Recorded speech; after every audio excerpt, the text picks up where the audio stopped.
And you are now live, Thanks. guys. Thank you, Ash. Welcome everyone to tonight's FBS Chat. I'm really happy that we've got Seán with us tonight. We met Seán at Oxford. Seán did a presentation. And I think what hooked me straight away, Seán, was I think you offered us sweets as we came in. You bribed us with mints or something like that. I thought, nah, this is all right. But really, really fascinated with the work that you're doing around harm reduction in terms of drug misuse and so on. So, like I ask everyone, when did you come across solution-focused brief therapy? And so I was living in London, and I did what a lot of people did. A lot of Irish people went and worked in the buildings in London. So I'd spent 4 years in New York, and I came back to live in London in 1990. And then I worked in the buildings for a little while, and I ended up kind of leaving that and just getting a job working with people who were experiencing homelessness. And I remember when I was working, I realized that the main issues that were coming up for me amongst the people I was working with was mental health and addiction. And I didn't really know much about either, but I did what I always did in situations like that. I phoned my mother. My mother is still alive. She's a psychiatric nurse, and just a kind of a rock of sense, really. And I just said to her, listen, I don't know what I'm doing here. I'm really enjoying the work, but I don't know what I'm doing. And she recommended that I just try and get trained in something. So I discovered the Maudsley Hospital, and there was the National Addiction Centre there, and they ran a really cool diploma kind of in addiction studies. And I began to do that. That was 2 years part-time down in a basement room with 14 other people. And it was just a bit of a game changer, really. And in the middle of that, I discovered solution focused, or I was exposed to solution focused brief therapy alongside motivation interviewing. And it was at a very critical point in my career because I was pretty disillusioned with the whole thing of kind of working within the homeless sector. I think I was a little bit burned out. And when I discovered both of these approaches, I realized that I could actually be myself, and I could apply this. But like I was saying before we went live, when I first discovered solution focused, it was at the Maudsley in '92. I wasn't singing and dancing about it. I was like, this because at the time I was working in a wet service. So I don't know if you're familiar with the concept, but you're working with people who are active in their alcohol use. In this case, it was alcohol use. So they're called wet services, or they were at the time. And the idea is it's harm reduction for people who are dependent on alcohol. And I thought that solution focus was kind of interesting, but I just didn't think it'd work, and I just thought with the client group that I was working with, I was quite dismissive about, if I'm being very honest, I was quite dismissive of it. And then I remember having a conversation with the lecturer, Brian Whitehead, which I'm sure he doesn't remember, but I remember saying to him, I don't think this stuff works, I don't think it'll work with my client group. And then he, really cool, just said, listen, just ask somebody the America question, see how you get on. And I did. And then it was like, I had this absolutely unbelievable experience where I was working with a guy from Glasgow who I hadn't got a great relationship with, if I'm being honest. And a couple of reasons for that, really. But I asked him the America question. And so I just said, if you woke up in the morning and so on. And I was expecting him to kind of tell me the story and like tell me that I was crazy, and then I'd be able to go back to Brian Whitehead and say, see, Brian, I did it and it doesn't work. I thought, I told you it didn't work and it wouldn't work, right? So that's what I was kind of expecting. But then what happened was I asked this guy the America question, and he just said, I'd wake up in my mother's house in Glasgow. And I was like, okay, I wasn't really expecting that. And I said, so what else would be going on? because that's what you do, isn't it? That's what you're supposed to get more information. So I kind of went, what else be going on there? And he told me he'd be getting up, be coming downstairs, and he'd have his breakfast with his mother and his father, and he'd have square sausages. They're a thing in Glasgow. They're really cool, actually. Yeah, I've Square seen sausages. those. Yeah, they're lovely. And he was talking me through the day, and to be honest with you, like he was just the way he was talking, I was thinking like, oh my God, like, are you drinking when this is going on? And he said, oh yeah. He said, no, I'd be drinking, but I just wouldn't be drinking as much, a bit more relaxed about things. So I talked him through to the end of the day. And I remember I was just about to do a handover. So the handover started at 3 o'clock, from 3 to 3:30. And I was there about 2:30. And I met him in the little foyer. And he was relief drinking. He wasn't drunk or anything, but he just had a drink on him. And I asked him this question. I got this answer, and I was like, oh my God, like, what do I do with all this? So I went into the handover. I didn't really pay a lot of attention in the handover, because I was kind of thinking like, oh my God, like this, I have to go back and apologize to class now because it works. It works. I don't know, I was thinking maybe it only works once, and then that's it.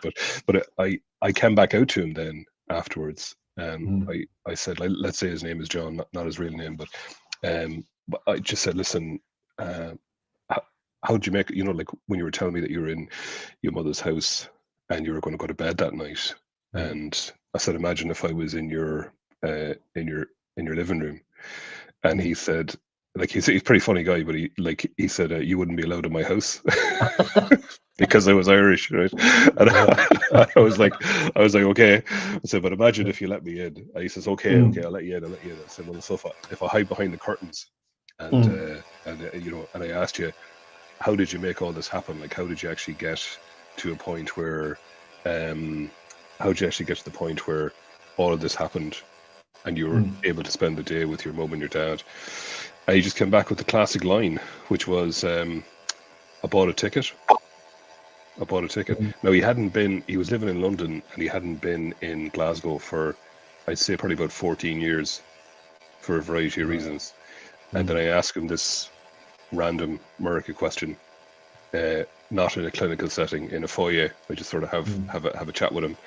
He gives me this fantastic answer, and then I did the whole thing of like, yeah, so how much would it cost to go and get a ticket? And the really interesting bit for me, and the bit that totally got me turned on to, you know, using solution focused a lot more, was he said he was able to tell me that going up on the train was expensive, but going up on the bus was a lot cheaper. And he was able to tell me the times that they went and how much they cost. And I was key working him for like 6 months. I didn't know any of this stuff. So that was it. So I was a bit of a convert after that, you know. Yeah. Oh wow. I don't know where to start here next. So you went from building homes, is that right? You went to working with people that didn't have any. How did that happen? Well, I just did what a lot of people did. So when I finished school, I didn't do very well in school. I kind of failed all my final exams, and so I went and I worked I lived in Reading for about maybe 4 or 5 months, and then I went to live in New York.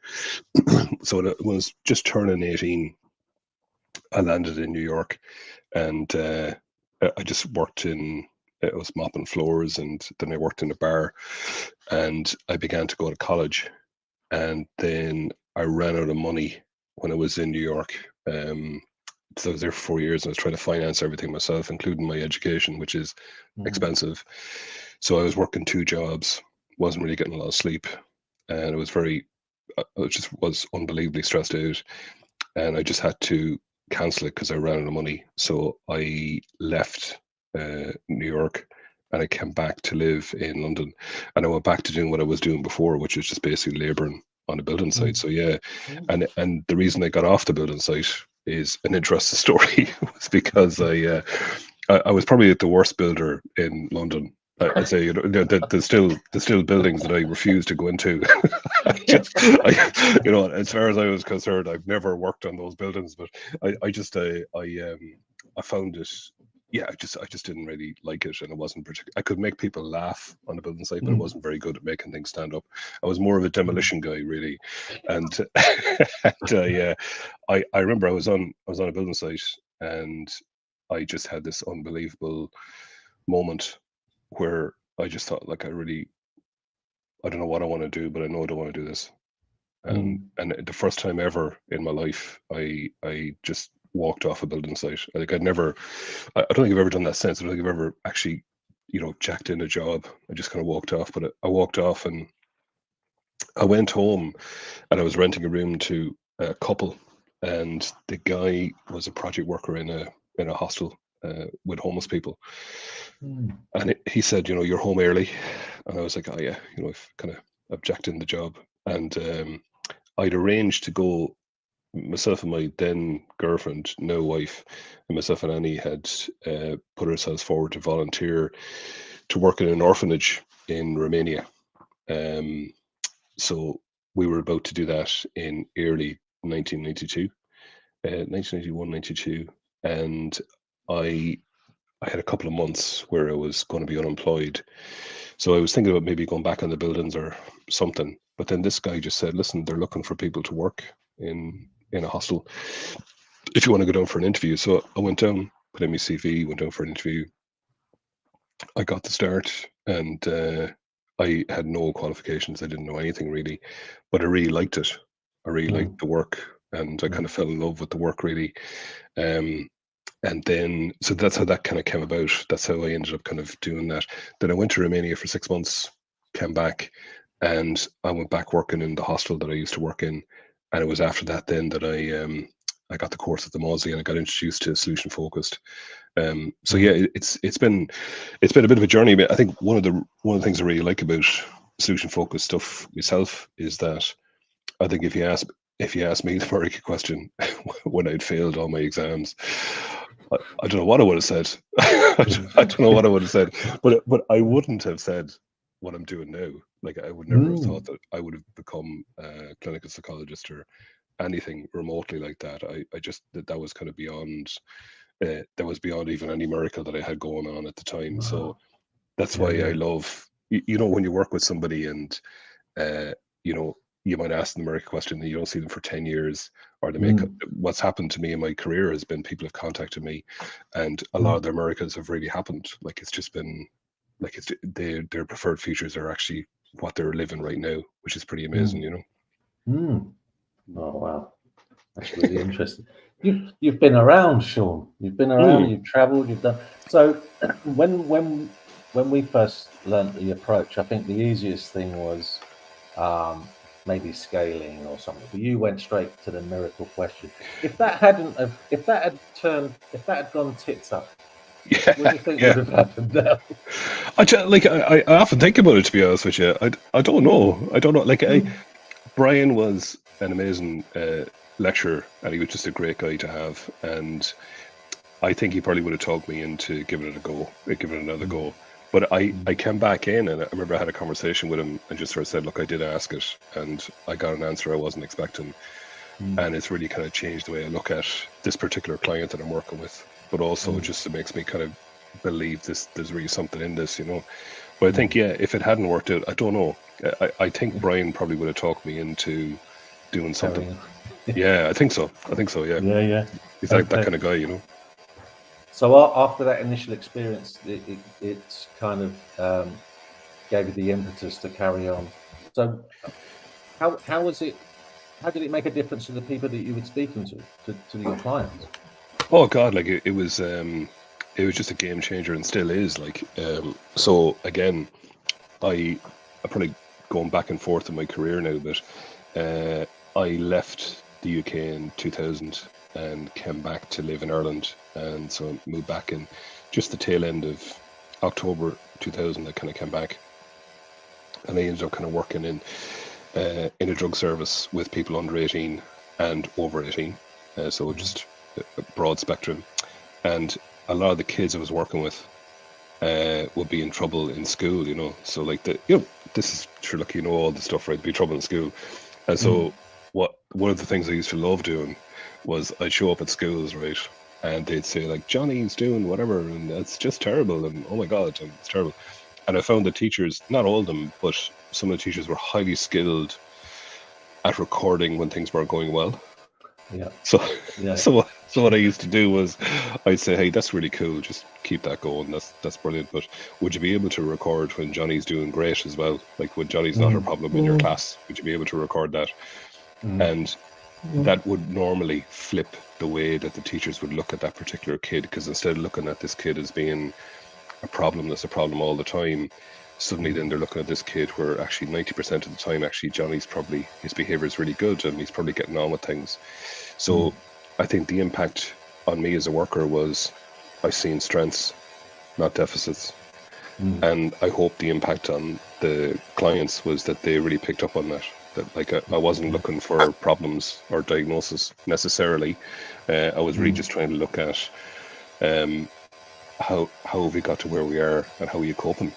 And if things were better, what would that look like? And how might we get there?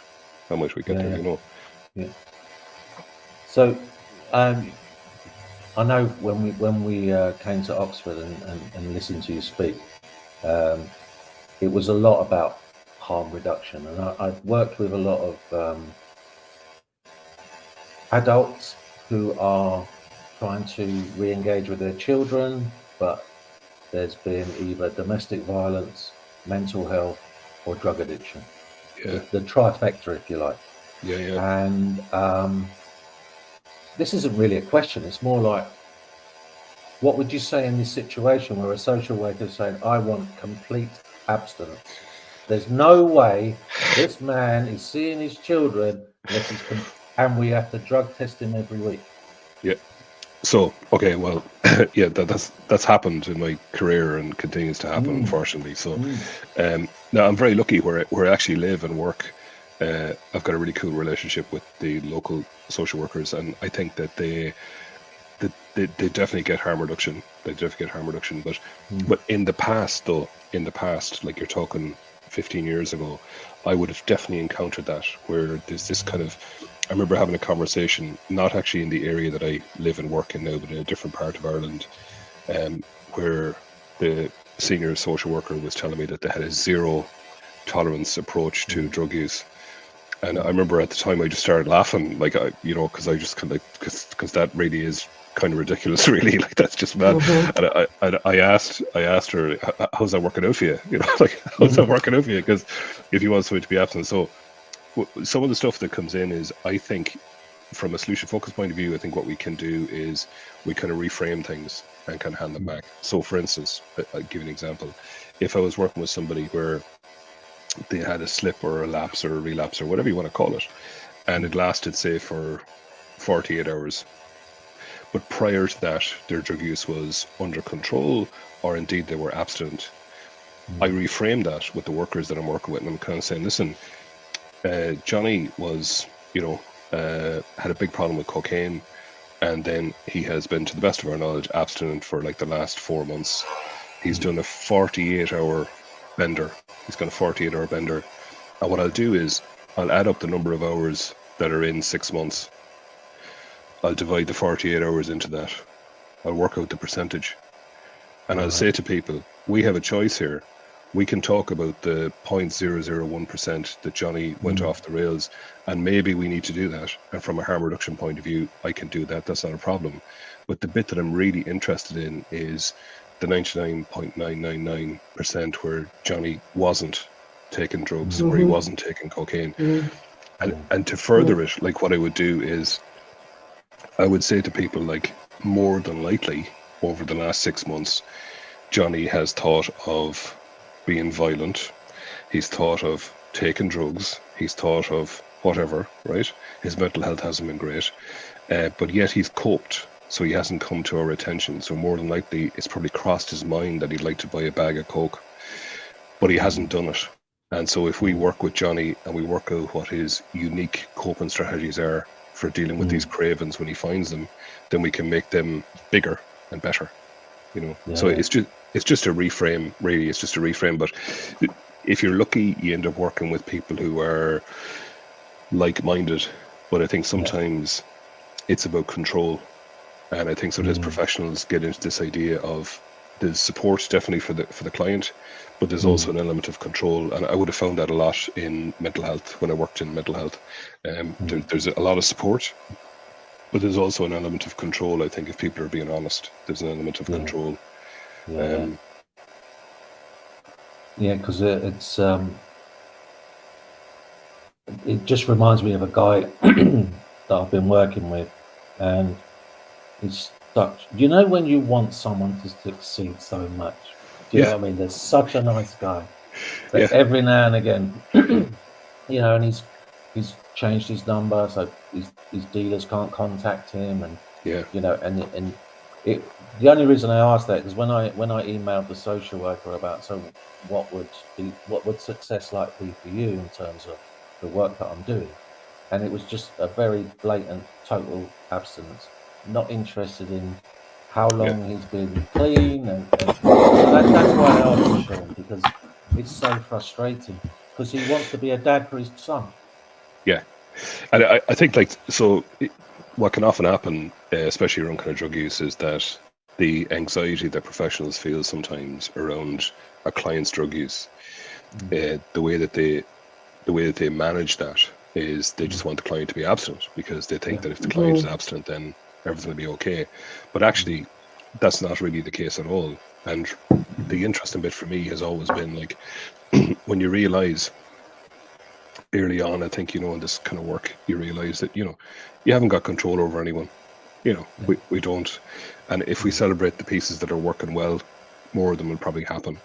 And I think what often happens with professionals in particular is that they get into the writing reflex, so it's like Bill Miller from Motivation Interviewing fame has a lovely little piece. It's about 3 minutes on YouTube just about the writing reflex, and he's pretty cool, Miller, but he says things like he's been a psychologist for 40 years and he still uses he still experiences the writing reflex. So it's basically somebody comes to you and tells you a problem, and they say like, Jesus man, I'm doing loads of coke, smoke a joint, said I'm drinking, and everything's got a bit crazy. And what tends to happen is that our writing reflex is like, dude, seriously, you just gotta like stop drinking, stop taking coke, give you grand. Right. But actually you're not really listening to that person. When you do that, you're not really listening to the person. And like I know obviously you guys do, because you work in this way, but sometimes you meet professionals where they're listening to respond, they're not listening to understand.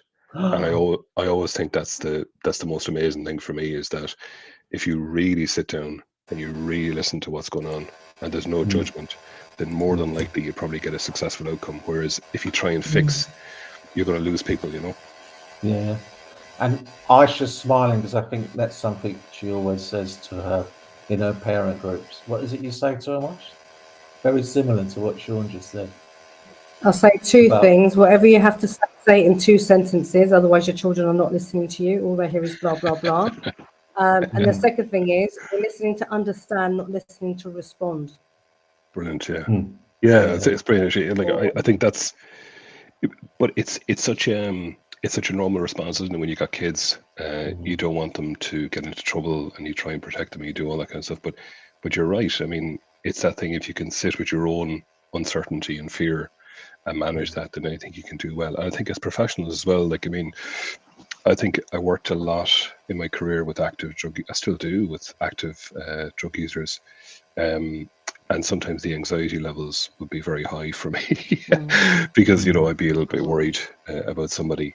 But once you once you accept that, you're there to help, you're there to help, not to judge or to tell people what to do. I think people buy into that, they buy into that. And then suddenly there's change. And if it comes about, it'll be much more real and engaged than if it's something that like you need to do it because otherwise you won't have access to your kids. Can I jump in, Joe?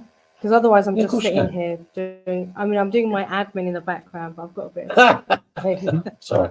It's okay. We're talking about, well, you actually touched upon it with, we're there to support them, to help them, and not to judge. I'm just going to ask the question for other people's benefits, really. But when we're looking at people that are addicted to whatever they're addicted to, and they're on drugs, how it's not easy not to judge. So how do you get past that? Yeah, so look, like that's very true. Like that's just very true. And certainly early on in my career, I really struggled because you're working with people who are, kind of killing themselves. Like so, like I mean, if you work if you work with people who are really, really massively dependent, and you're coming out from a harm reduction point of view, the training is that you work with people up until the point of death. I mean, you do harm reduction strategies up until the point of death, and that can be very difficult. But I think once you kind of turn the corner of like, I have no control over this person, I can't kind of trick them. There isn't any magic trick. I can't trick them into kind of changing. But what I can do is I can be present and I can listen and I can try and work out what's going well. So from a solution focused point of view, I can try and work out what's going well. And if I stick to that formula, then more than likely I'll probably be okay.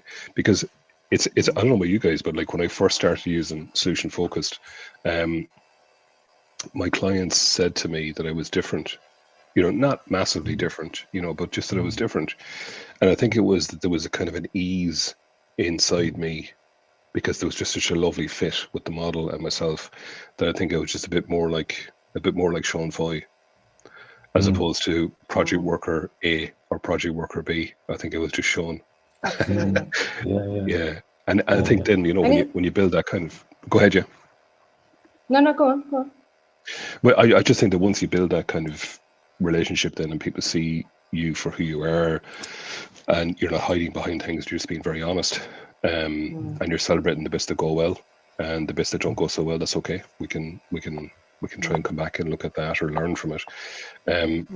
People tend to come back and then real change kind of happens, as opposed to, I certainly would have worked with a lot of clients who wouldn't have had that experience because of their addictions, and they would have been gone in through services, either residential services or indeed day services, where they felt judged, or they felt that they were less than, or they felt that they would be okay if they did X, Y, and Z, And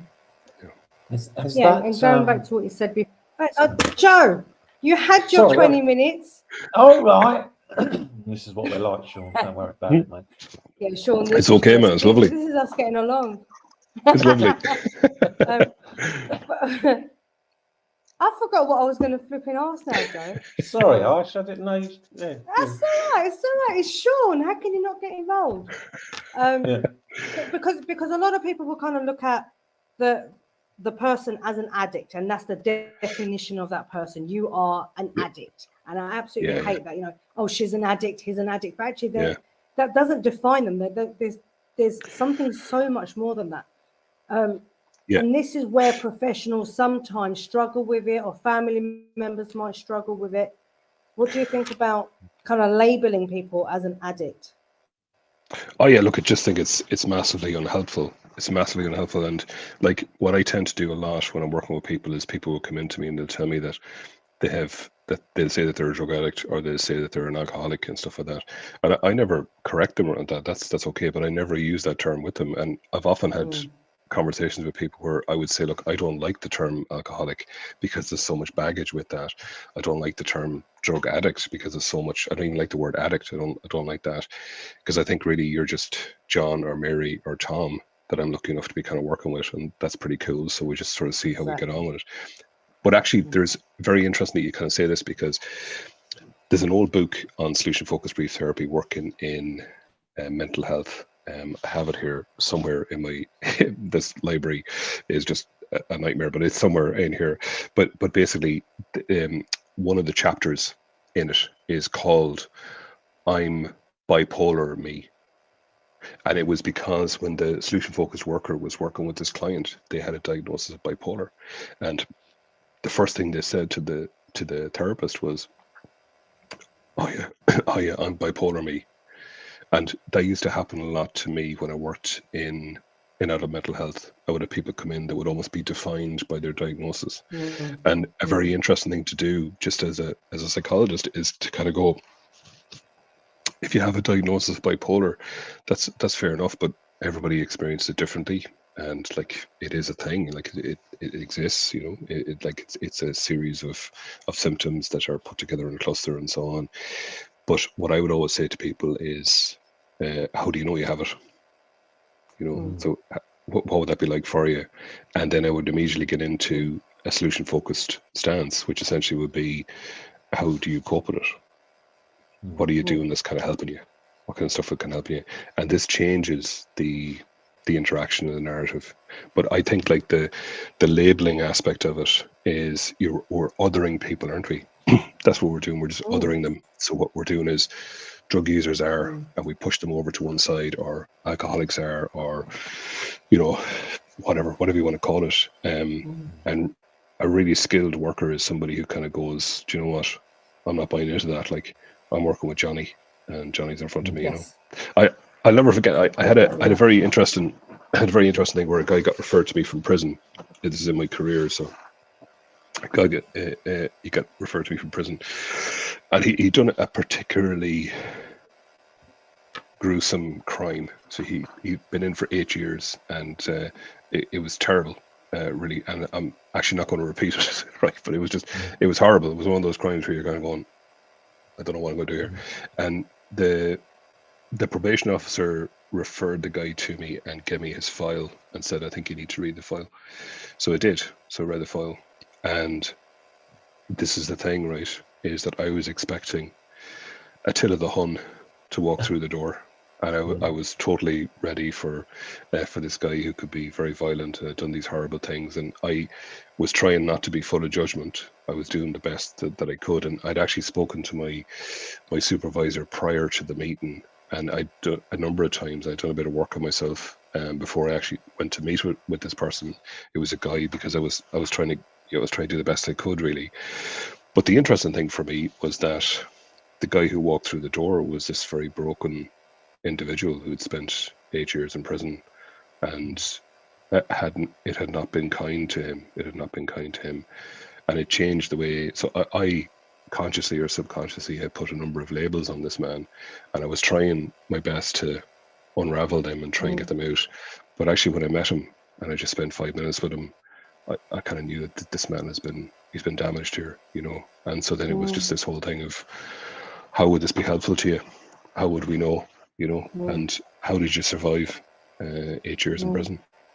And that's the thing, because I found myself kind of asking these questions to a few professionals, because we do work a lot with various professionals. But are you talking to the label, or are you talking to the person? Because there's a massive difference there. Because your assumptions that they can't do certain things because of this label that they've inherited, it makes a massive difference to your interaction. So I have been asking those questions. Yeah. One of the things I do when I do the training is, so I get people to give me a scenario of a stereotypical person who might misuse substances, right? So stereotypical kind of thing. And I'll always say to them, just, you know, make it as complicated as you want. It's okay. It's complicated as you want. I don't care. Complicated as you want. It could be undiagnosed mental health issues. It could be violent, whatever you want. I don't care. Just make it as complicated as you want. You're not going to freak me out. It's totally cool. Just make it as complicated as you want. So they all kind of go, sound. And then they write it all out. And then I get these really complicated scenarios. A lot of them are real because, you know, people are complicated, so a lot of them are real. So that's the first bit of the exercise, and I do this early on in the training because I'm trying to get people to really think in a solution-focused way. So they'll present somebody and they'll just present a series of problems with a name at the top, right? So that's basically what they'll do. And we'll talk through that, and I'll ask them if they're real scenarios, the work they've done with them, and what's that been like.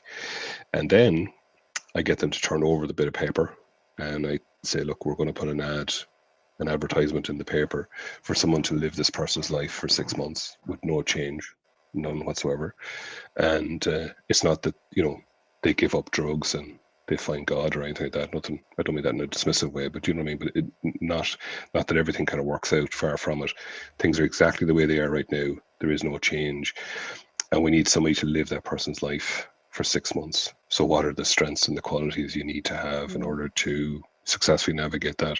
And that's normally a massive game changer, because most professionals are not taught in that way. I was trained as a social worker initially. I went to the University of West of England and the Metropolitan North London at the time. And so I did my degree in social work there, and we certainly were trained in a problem-focused way, I would say. Now, you could argue that, that at the time that was relevant and what was needed. But when I do the training with other professionals and I get them to try and flip it around and come at it from a slightly different, more strengths-based point of view, you can just see, and the feedback is always like, yeah, I never, and I keep saying to people, it's the same person. It's the same person. We're just looking at it from a slightly different angle. That's all we're doing, all about perspective. Yeah. I love that. I'm just going to ask a question that Gil posed, and then I'll give the mic back to Joe. So if I just put it there. So Gil Green. Sean, how do motivational interviewing and solution-focused therapy compare to each other? Do you prefer one over the other? Yeah, so I definitely do prefer one over the other. So I prefer solution-focused brief therapy, but motivational interviewing is a very close second. And the reason being is that I got trained. So I'm a trainer. So I'm a Minty trainer, a motivation interviewing network trainer, and I have been for quite some time. And so Gil, thanks very much for the question. That's the first thing. And what I would say to you is that the way the two of them can work together is, I'll give you an example, right? And there is a paper that was written on this that I used to give out. It was published in 2008, and I think it's just called Solution-Focused Brief Therapy and Motivational Interviewing. It's something like a confluence of interaction or something like that. But it should be available in the PDF if you wanted to have a read of them. But the way I find it very helpful is that if you're going to combine the two, particularly with addiction, is I find the exceptions and the scaling questions really, really helpful from solution-focused brief therapy alongside preferred futures, all of that. I find that really, really helpful. The bit that I tend to go back to for motivation interviewing a lot is and this is controversial in some ways, but if I meet somebody who is really resistant, like really stuck, like just really, really stuck, and so you do everything, and really, you're not really getting enough traction. So what I tend to do is I tend to go back to the motivation interviewing piece, which used to be called Rolling with Resistance, which is now called Dancing with Discord. And I'll use that very specific, discrete piece with somebody. So I just say, what's good about the way things are right now? What's not so good about the way things are right now? And I'll try and look at it from their point of view. I think there's lots of similarities between the two. And at the time in the 90s, when I was being trained in this stuff, these were the two main pieces that people were using. And so I kind of fell into using both. So I wasn't going into sessions thinking I'm just going to be solution focused today, or I'm going to just use MI. I just ended up kind of going like, this seems to work very well. And then when I reach somebody who's very stuck, I can ask the miracle question, and sometimes that will help. And other times I'll meet a lot of resistance, so I need to be able to use a bit of motivation interviewing with that. So I hope that kind of answers it. But like, I see both of them as being very much complementary of each other. And like it's not a war between one or the other, and I love both of them really, but I just prefer solution focused. Joe and I know Gil very well, and we know that he's probably sitting there smiling at the moment, saying that was a very good answer. He's probably got that PDF as well. Yeah, or he's looking for it. Gil's library. Do you know, just a thing to say as well, Gil, if you're doing it, if you look up, which you probably know this, but like, if you look up a guy called Monty Roberts, right? So there's a guy called Monty Roberts who's normally referred to as the horse whisperer. And very interesting, my brother, who's called Porrick, my brother Porrick is, so when I was a kid growing up, we grew up on a small, very, very small farm. My dad had stallions, we had horses. So I grew up with horses, like not literally, obviously they were in fields and stuff, but I grew up with horses. But there's a guy called Monty Roberts, and Monty Roberts has a particular technique of working with horses, which is very, very understanding, very calm. He can have a saddle, a bridle, and a rider on a horse that hasn't really been handled in the space of about 15 minutes. He can have a rider, a saddle, and a bridle on a horse that has never really been kind of handled at all, and brilliant stuff. Yeah. So that video of Monty Roberts is of him loading a horse, right? So he's trying to load a horse onto a trailer, And I think that this is so in line with what we do in solution focused stuff. So basically, try and load the horse, and the horse walks up as far as the ramp, and has a look at it and kind of was, no, I'm not going. That's not happening today. And the horse goes back. But Monty just walks back with the horse. He doesn't force him. He just walks back with him. He says, waits, and then the horse decides he's going to go a bit further, and he puts one hoof on the ramp. And then goes, no, not doing this. And he goes back again. And it goes back and forth. And eventually he loads himself into the horse box. And very interestingly, Monty Roberts and Bill Miller have had contact between each other. And one of the recommendations that Bill Miller has made for motivation interview and training is that you would use this video of Monty Roberts trying to load the horse. And I think there's a lot of similarities between that and what people do in solution focused stuff, where we're not coercing people into doing anything. We're really trying to work out what works well, and we can try and celebrate that. And if we're going to try and get to a preferred future, we'll stay with somebody. Like I often think that sometimes in solution focused, it's kind of like riding shotgun. I've been trying to write this essay for honestly for about 4 years. I haven't been able to do anything. But if I do write it, it's going to be called Riding Shotgun. So I got about 500 words. That's as far as I got. But it's a bit like, when the covered wagons are heading across the plains and the westerns, and there's always somebody in charge of the horses. Well, that's the client, and then there's somebody riding shotgun, and I think that we are riding shotgun. And it's not so much that we're not dictating which way the horse goes, but so if the person goes into a bit of a rough area and manages to come out, we have that ability to lead from behind and maybe point out the aspects that are going quite well, and in a meaningful way, and people kind of pick up on it. But we don't abandon the person. We just ride shotgun, So yeah, God, that was a very long-winded answer there. Sorry about all that, but I hope it answered it, Gil. It's just I love both of them, but just solution focused slightly more. That's the thing. Yeah. And do you find? Because I know, obviously, it can be a difficult client group, or people not in this world might think, wow, they're the last kind of client group I don't want to work with. Have you found this way of working keeps less dropout, more engagement? Is it something absolutely. about the approach? Yeah, absolutely. Beyond a shadow of a doubt, yeah.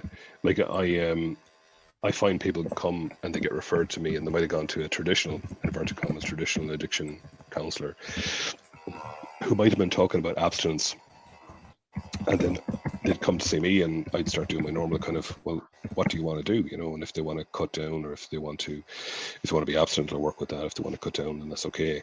But I just think it's the nature of the questions that we ask means that people really, like, what you'd like to think is that people leave the sessions afterwards kind of thinking, geez, I'm doing a couple of things all right here. Do you know what I mean? Like that, like even like I had a funny, so I'll give you an example, right? So I had a guy that came to me for gambling, and he had been to see another addiction counselor, and so I was asking him, like, how did that go? And he said, oh, no, it was all right. And I said, why did you want to change to come to see me? And he said, oh, I just wanted to change the scenery, really. I said, that's okay. So we ended up kind of doing work, and I asked him what he wanted to sort out. His big thing was he just didn't want to relapse. So I did a lot of stuff. Thanks very much, Gil. So I did a lot of work with him around what that might look like. And he hadn't. So I began working with him, and I'd say maybe 3 months in, he went through like an enormous amount of money in a very short space of time with online gambling, right? And he came in to see me the next day, and he said, listen, I got something to tell you. And I said, that's all right, man, what's going on? And he said, I gambled 48 hours there, and I went through a lot of money. And I said, all right, and he gave me a number, and it was a really, really high number. You're talking thousands and thousands, right? And I was like, okay, that's all right. So this stuff happens. How long did it last for? And he told me, and I said, in relation to the other relapses that you've had, would this be longer or shorter? Where would that be like? And he said, it's a bit shorter. I said, what stopped you? How did you manage to do that? So we ended up having this conversation, but anyway, we just ended up having a nice solution-focused conversation. And I can tell you that happened probably a good couple of years ago now. That guy hasn't relapsed since. He's come very close, but he has not relapsed. And we focused on his ability to kind of manage that and kind of what he's doing. But the reason I'm telling you the story is because he said to me at the end of that particular session, when he relapsed, he blew through like thousands and thousands of euros. He said, "You're very different to the other guy." I said, "All right, okay. Like, what's the crack there? Like, what's going on there?" He said, "Yeah." He said, the last time he relapsed, his therapist said to him that he was going to get him locked up. Like, oh wow. Slightly different. And I was like, seriously, mental health facilities don't need a lot of people who are gamblers. Like, do you know what I mean? That there's not enough there for you to go in. But he was kind of saying that in the years that he'd been going to see that guy, he felt really bad if he'd relapsed. He felt he kind of let the person down. And I think real nice work that you can kind of do, all of us really, is that if somebody relapses, they relapse. That's okay. It's not the end of the world. But you come at it from a solution focused point of view. How long did it last for? How did you manage to do that? Why did you stop? You know, like a funny question I often ask people, and again, it's all solution focused compliant, is, you know, somebody would tell me that they're doing X amount of a drug and they're concerned about it. And it's a really interesting question to ask somebody, how come we're not doing more of that particular drug? And you can see them kind of going like, well, nobody's ever asked me that. They're getting a bit stressed out. But really what it is that more than likely there's a bit of a line. There's a line the person has, and they've chosen for whatever reason not to go over that line. And I find that really curious. Like, what's keeping you at that? What's stopping you from kind of taking more? And again, just a nice strengths-based way of working, you know? Yeah. I get that. That's brilliant. So, So we're mainly talking about illegal drugs, but as we know, many people are addicted to prescribed drugs. Oh yeah. And I'm just wondering, is there a difference between, like, do you get a lot of people with addictions to prescribed drugs, and do the professionals treat them differently? Is it because it's illegal that makes it seem to be a whole different ballgame in terms of professionals? Yeah, like I think what tends to happen is people are brainwashed, and they're brainwashed into thinking that like a heroin user is a particular type of person, and then a drinker is a particular type of person, and then somebody who uses coke is a different person altogether, and then there's crack, and so crack is like, oh my god, like what's going on there? But what I'd encourage yourselves and anybody that's kind of tuning in to check out is there's a fantastic documentary called The House I Live In. It won the Palme d'Or in Cannes, I think in 2013, 14 maybe. But it just explains why some drugs are legal and some drugs are not, right? You know, it just kind of explains it. So it's coming at it from an American point of view, but it's a very healthy documentary. So it would say that the reason that cannabis is illegal in the States is because it was an anti-Mexican law that was brought in. They would say that the reason cocaine is illegal was mainly a reaction to young black men in the South. And they would say that the reason heroin is illegal is because of the Chinese community and the opium dens that kind of came in. They would also say too, some people would believe that when Prohibition was in the States for 11 years, where alcohol was made illegal, that it was actually a reaction to the German immigrants who were coming over, and they had this fantastic brewing ability to make these wonderful beers, and so there was a kind of a reaction to that. And I think what tends to happen is that we've demonized people who use illicit drugs for centuries, well, not for centuries, but for decades, definitely for decades. So if you look at, like, say, Reefer Madness, like this, an absolutely, like, a very boring black and white film from the 1930s, but it just starts off with a guy smoking a joint, and then you think he kills his grandmother with an axe, that kind of stuff, you know. And if you really wanted to get an idea of how it's perpetrated, the book to read is Carl Hart, Dr. Carl Hart's book, High Price, and his most recent book is Drug Use for Grown-Ups. But if you read High Price, he gives an example of cocaine in the South. This is in the States now. Cocaine in the South, and young black men allegedly taking cocaine and then sexually assaulting white women in the South, and this huge reaction to this, right? So he writes about this, and he gives the the headline from the New York Times, which essentially is that what the police want is they want bigger caliber bullets.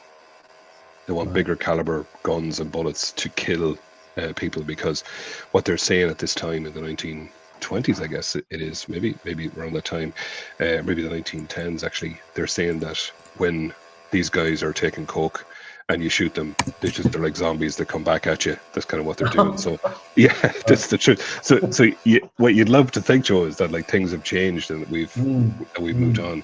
But then he gives an example of, I forget the drug now, but he gives an example of where he's called as the expert on drugs.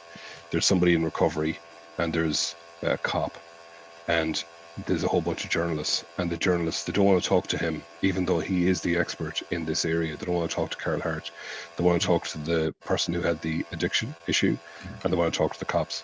And what the cop wants is, he wants stronger tasers, because when you tase these guys and they're on this drug, they're like zombies. They keep coming back at you. So we haven't really moved. We haven't, people think that we are much more liberal and understanding, but actually, my experience is not that. Now, there's a very interesting exception to this kind of happening in Ireland at the present time, where it might actually change policy, and it's just called a citizens' assembly. I don't know if you've heard of these, but essentially, I think they might. I'm not sure. I think it might happen in France, but what it is the government gets a sample of the community, a sample of the electorate. So they go to the electoral register. Everybody's over 18, and they take a sample. And so it's a really nice sample. It's people that earn a lot of money, people that don't earn a lot of money, people who are very well qualified, people who are not qualified, all that kind of stuff. And they put it together. They get 99 people that kind of represent the population. So we've had at least 2 citizens' assembly at the present time. One was last year was on biodiversity, just because it's a huge thing for the planet, really. So they had a huge thing on that. And what happens is the group meet. They meet for about a year on and off over a couple of weekends. They do a lot of reading in between, and they get presentations from people from all around the world. So with the one that we had on drugs, we had the Portuguese people come over, and Portugal has decriminalized all drugs. They've done that since 2000, 2001. And so it just means that if you get caught with a bag, if you get caught with less than 10 days supply for personal use, you'll never see the inside of a jail. Like you will not go to jail. And they're very happy with kind of what they've done. So they came and they gave a presentation, and I got invited. So I went and I did a little talk on the biopsychosocial model and just ways of understanding things. But what's going to happen at the end of the year is there'll be recommendations made by the Citizens' Assembly, and this will be aimed at informing practice and policy. So we could actually have a bit of a change happening in Ireland in the next probably 3 to 4 years. It just depends. I was quite skeptical about it because that's my nature is to be like that sometimes. But actually, having gone there and been part of it, like, it does sound like it could really significantly change things. So I think so that divide between it's almost like that there are some addictions that we understand, like say alcohol. Like, you probably experienced this as well, but like, I remember one of the funniest things that happened, and I can tell you what happened to this guy because he actually ended up referring his son into me. So it's kind of funny, but so because I've been back 20 years now or whatever, 23 years. But I started working with this kid. He was like, I guess he's like 15 at the time. And I show up at his house, and he gets referred in because he's smoking cannabis, and his parents are really, really stressed out because he's smoking a joint. And so I show up at the house, and the kid is clearly stoned. Like, he's just clearly stoned. And so I show up and I kind of go like, listen, dude, I know it's our first meeting and everything, but like, I can't really work with you because you're a little bit stoned, a little bit drug affected. That's okay. I have no issue with that. I'm not trying to give you a hard time, man. I really haven't. But I'm going to come back. And I remember he was freaking out, saying like, don't leave. Please don't leave. Please don't leave, because my parents will give out to me. And I said, okay. So I stuck around with him for about 20 minutes. And he was okay, but he was quite clearly drug affected. And so I left anyway, and I came back the following week, and he was just he wasn't drug affected, and we did some really nice work with him and all that kind of stuff. He did very, very well. But the interesting thing for me was that, like, his parents were completely unaware of the fact that he was a recreational cannabis user. He told me later on that he was so nervous about meeting with me, he just had a joint to try and take the edge off, you know. And his parents had no problem with him drinking like a naggin of vodka at the weekend, but they had a real problem with him kind of smoking cannabis, and then they were totally unaware of the fact that, you know, he was actually drunk. Well, he was drug affected. So I think that if it's familiar to you, like alcohol, depending on where you grow up, then you got that kind of ease with it. But when it comes into kind of needles and crack, people buy into the narrative that's force fed to us through the media. You know, I mean, when was the last time you heard a good drug story in the media? You know, where people were saying like that actually, you know, people who use substances are pretty cool. Like, you just don't get it, you know. No. So tell us about so the learning curve, Sean. Oh yeah. Yeah, what's that all about? So, well, it's so I came back from England, and I was living in the West. So I live in a beautiful, absolutely beautiful place called County Mayo, and it's just a lovely little area. And I came back. I was just working away as a drugs worker, and then I got approached then by this voluntary agency who were about to set up a wet service in Ireland. So they were going to set up a place where people can consume alcohol on the premises. And so I was like, yeah, okay, you know, and I had this conversation with them, and then they asked me to do some training with them. And I was reluctant because I wasn't sure because I didn't think I knew that much really, to be honest with you, about it. But I had worked in a wet service for 5 years, and I ended up being the deputy manager at the end then for about 2 years. So I put together some training, and I really spent a lot, because I like to have a bit of a laugh and everything, but actually I take the training very, very seriously, really, really, really seriously. But I ended up doing the training. It worked very well. And then from then, that was about 2003, I'd say. And then I just got like loads of work, just got loads and loads of work coming at me. And so I was working full time, and I was doing the training in the evening or at the weekends. And then after a while, we just developed the Learning Curve Institute. And the idea is that we train in 3 areas: addiction, mental health, and best practice in the workplace. And we work with, so we do a lot of training around solution focused, motivation interviewing, harm reduction, DBT, personality types, whatever you're looking for.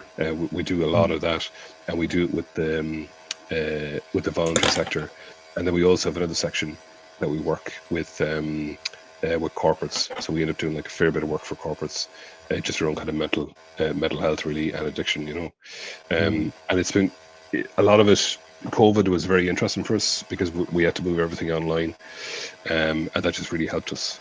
So it's going very well. And really, what we're trying to do is, if you come to us and you say, "We got this problem, and we need a bit of help with it," then we love that. And we'll create a bespoke training package for you. That's kind of what we do. Right. Yeah. Okay. Yeah. So if Aisha was my problem, then I'd have come to you and you'd sort it out. I'd give it a go. Even Sean's thinking no. Even I know the solution. I know the solution, but I can't say it. I can't say it whilst we're live. So Sean, you were saying that you're kind of halfway through this riding shotgun. Yeah. Anything else on your wish list? Anything in the pipeline? Yeah, actually, what I'm trying to do, and you know, they say the best thing to do is to say it out loud, and then you might do it. But yeah, so the little book that I wrote, the solution focused harm reduction, that's done pretty okay. But what I'm hoping to do is to try and write a book on people who use substances and human rights. So I'd like to come at it from that angle. And now my partner, Annie, has a master's in human rights through Galway here, Galway University, and she's just completed that over the last 2 years, focused on something very different. But I would like to do that. I think I would really like to do that. Yeah, because I just think that it's very interesting talking to you today, and or this evening. I really enjoyed talking to you. But it's like some of the themes that have kind of come up around the way that substance misusers are viewed and the way that they're kind of judged, and just the simple fact that I had a ridiculous thing happen recently where a guy got referred to me and he had €6, which is I don't know, less than £5 worth of cannabis, and he was going to court for that. He was going to court for that, and not only that, he was going to get a criminal record, and not only that, that would have a negative impact on them being able to get a job, finish the school, and all that kind of stuff, you know. So I think it's a real human rights issue. It's a real human rights issue, you know. We don't treat other people like that. It's not in the public interest, is it? Yeah, it's not in the public interest to be spending thousands of pounds arresting someone and prosecuting them for something that's less than a £5 note.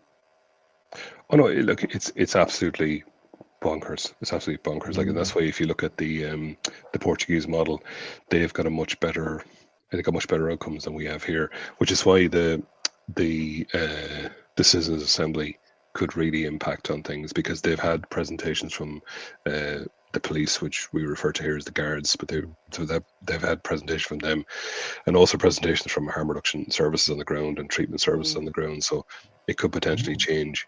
But it's terrible to think that, like, you make one mistake when you're 18, 19, and your whole life just falls apart, you know. And the fact that things are decriminalized in other countries and the sky isn't falling in makes you really think about things, you know. So this book, will it be a joint book with you and your partner? Joint book, very funny. Like it, very good, very good. Hey. I didn't even mean it. No, I mean it. Oh God, no. No, I'm only messing, Joe. I'm only messing. But my partner is very cool. She's very cool. She's from Glasgow, so it's a love divided by a common language. So she doesn't understand me, and I don't understand her really. But no, she's done. Myself and Anne used to work for the Refugee Council when we were in London, and we used to work with unaccompanied minors that were claiming asylum. So that was really interesting and rewarding work. But yeah, no, I'll probably end up kind of doing this thing on my own. I think I'll probably end up doing it on my own, you know. But you just got to try and get it done. That's the whole thing, isn't it? You know, you got to try and get it done. Finding the time, because you seem such a busy guy. Jesus. Yeah, but it's great though. It's great, you know, and it's much better than like kind of working on a building site for me anyway. I know nothing against that type of work, but just for me and for the people who are going to live in the houses I was going building, it's probably the best thing that I just don't do it anymore. and the thing is, if you were, I was saying to Aisha, my kitchen my brother's doing my kitchen refit, and he's a carpenter and he loves his trade and he's done nuts at it.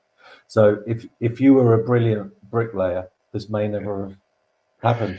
Yeah. You know what I mean? But yeah, look, it's true, you know, and I think like when I so it's just an interesting thing. Like one of the things that kind of happened to me, maybe to kind of to leave you this kind of thought, was like I went to college in the States to do psychology, but initially I was doing like kind of economics and creative writing, because I like reading and writing. So this was trying to. I'd done very badly in school at home, like I was kind of saying to you, and then I went and I went into one lecture in psychology with a guy called Ed Meehan, who has passed away now, but Ed was like long hair, big beard, kind of a hippie, lovely guy, just really lovely guy.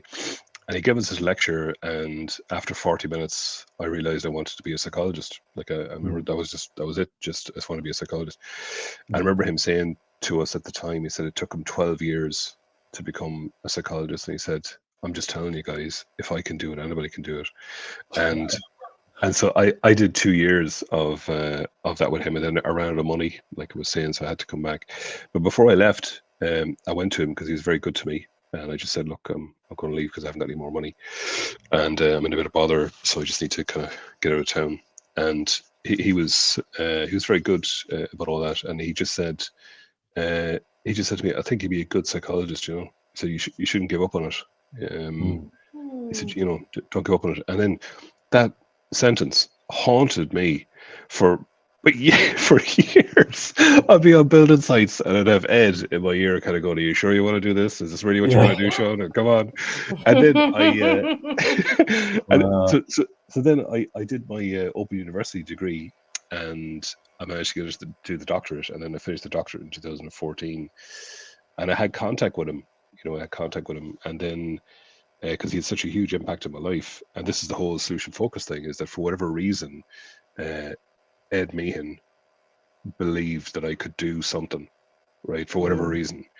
So when I qualified, I flew myself and Anne flew over to New York, and we met him, and we met himself and his wife, Nurper, and we had tea, and we had a bit of a chat, and there was hugs all around. And then Ed, unfortunately, a couple of years later, became very unwell and passed away. He'd never been to Ireland, but he actually came to Ireland, and he was in Ireland for about maybe 5 or 6 days. Then he had to go back, and he passed away. And I got invited to talk at his memorial, so I went and spoke at his memorial.